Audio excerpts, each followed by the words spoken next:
Amund starrt das Wesen an, das vor ihm steht. Es sieht ungefähr wie ein Mensch aus, aber eben nur ungefähr. Es hat nämlich keinen Kopf, dafür aber ein Gesicht auf dem Bauch. Ich wollte den jungen Herrn nicht klopfen. Also, mein Name ist Dolf. Ich bin ein Kopfloser. Ein Kopfloser? Meine Freundin Ottilia hat mir von euch erzählt. Ah, das ist der Flop. Es tut mir leid, dass er alle heavy Reisekameraden verloren hat. Aber dafür habe ich den Hut gefunden. Der Hut von Major Donner? Und wie ist der Name vom jungen Herr? Amund. Der Amund starrt den Dolf immer noch an. Er sieht wirklich seltsam aus mit seinem Maul auf dem Bauch. Herr Mund, ihr habt wirklich sehr einen hübschen Kopf. Ich kenne keinen sicheren Köpfe. Ich bräuchte mal eine ehrliche Meinung. Der Kopflos macht einen Schneeballen und rollt ihn so lange im Schnee umeinander, bis er so gross wie ein Menschenkopf ist. Oh, könntet ihr mir mal den Stecker da geben? Du? Ah, merci. Und jetzt 2 schwarze Kohlestücke und ein paar Haselnüsse. Voilà. Der Dolf lupft den Schneekopf auf seine Schultern und befestigt dort, wo der Hals sein sollte. Ist er gerade? Jo, fast. Könnte der junge Herr mir vielleicht mit dem Hut helfen? Der Amund setzt am Kopflosen den Hut auf den Schneekopf. Und jetzt muss ich fragen, meint der junge Herr Mund, ich könnte mich mit dem Kopf in eine Stadt unter die Menschen mischen, also ohne aufzufallen? Der Amund schaut den Schneekopf an. 2 schwarze Kohlenstückchen als Augen, ein Steckchen als Nasen und ein paar Haselnüsse als Maul. Also, ich weiß nicht recht. Sag jetzt ganz ehrlich. Okay, ich glaube, es wäre schwierig. Die grossen Augen auf dem Dolf seinem Bauch fangen an zu glänzen und schon rugeln ein paar dicke Tränen den Bauch durch ab.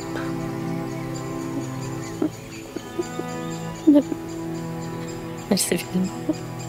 Ich weiss, es kann lang gehen, bis ein Träumen Erfüllung geht. Merci aber vielmals für die ehrliche Antwort. Das mit den Brüdern und Schwestern mitteilen. Weil ein paar von uns teilen nämlich den gleichen Traum. Der Traum vom Kopf. Der Traum vom Leben unter Menschen. Oh, apropos. Ich habe noch etwas gefunden.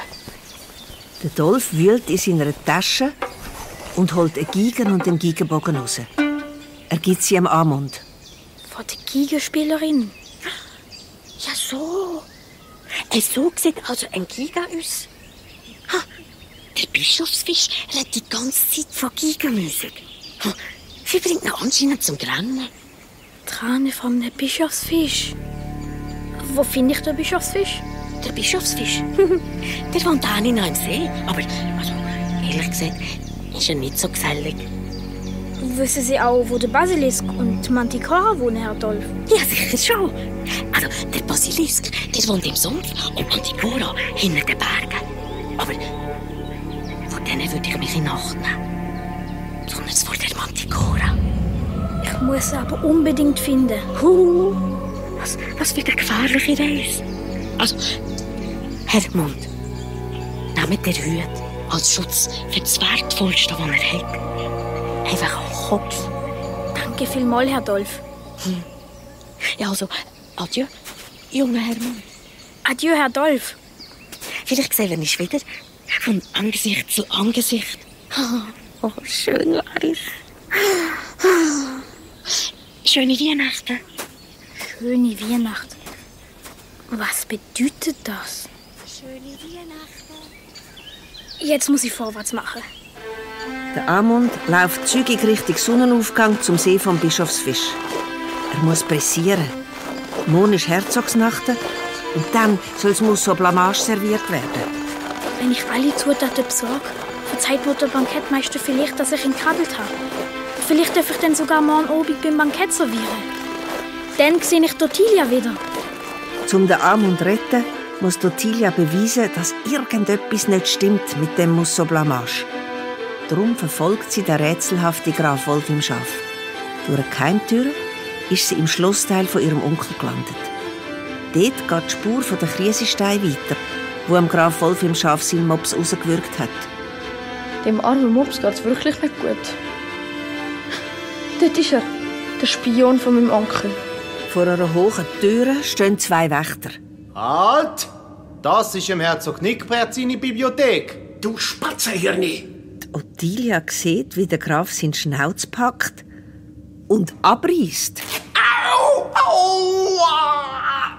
Wie bist denn du dort? Es ist mein Onkel. Oh, ich bitte untertänigst um Entschuldigung, gnädigster Herzog. Hol sofort den Dr. Xamphelius. Mein Mops hat Bauchweh. Du armes Geschöpfli. Ach, mein Brösmeli. Ich warte im Schlafzimmer. Mein Onkel, der Herzog Nickbert, ist der Graf Wolf im Schaf. Und da ist seine Bibliothek. Die Tür ist nicht abgeschlossen.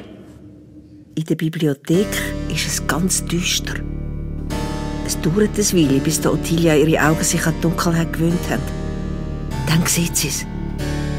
Lauter kugelrunde Äugel um sie herum, die sie anstarren.